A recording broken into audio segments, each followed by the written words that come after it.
Hello বন্ধুরা, welcome back to my channel. তো আমি আবার একটা নেলআর্টের ভিডিও নিয়ে চলে এসেছি।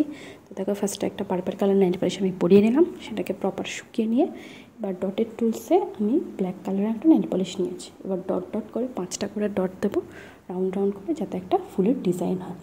এবার দেখো, এইভাবে একটা সাইডে আমি 3টে ফুল করব, আর অপর সাইডেও আমি 3টে ফুল করব। একটু নিচে থেকে শুরু করব। তো তোমরা ওইভাবে করো, এটাও খুব সহজই পদ্ধতি বলতে পারো। যতটা পারি সহজ দেখানোর চেষ্টা করি, যাতে তোমরা ইজিলি সব কিছু করতে পারো। তো দেখো, অলরেডি আমার এক সাইডে 3টে ফুল হয়ে গেছে, আর একটা সাইডে আমি করছি।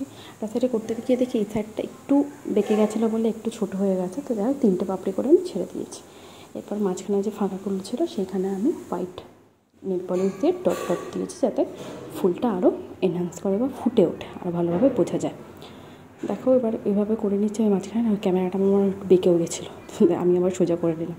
তো যাই হোক, এরপরে আমি একটা সেফটি পিন দিয়ে তার ভেতরে গ্রিন কালারের নেল পলিশ নিয়ে দেখো 3টে করে পাতা পাতা করছি। সব জায়গায় 3টে করে নিয়ে এক এক জায়গায় এক রকম করেছি, কিছু কিছু জায়গায় একটা করে দিয়েছি। যেহেতু পুরোটাই নেলসটা পুরোটাই ভরাট হয়ে গেছিলো, তো ওই কারণে না দিলেও হতো। আমি ভাবলাম তাও একটু ভালো লাগবে, একটু ভালোভাবে বোঝা যাবে। তো সেই জন্যই আমি ওটা তোমার গ্রিন কালার দিয়ে পাতাগুলো করেছি।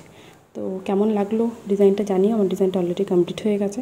আর তোমরা আমার চ্যানেলটাকে অবশ্যই সাবস্ক্রাইব করে দিও, আর ভিডিও ভালো লাগলে লাইক করো।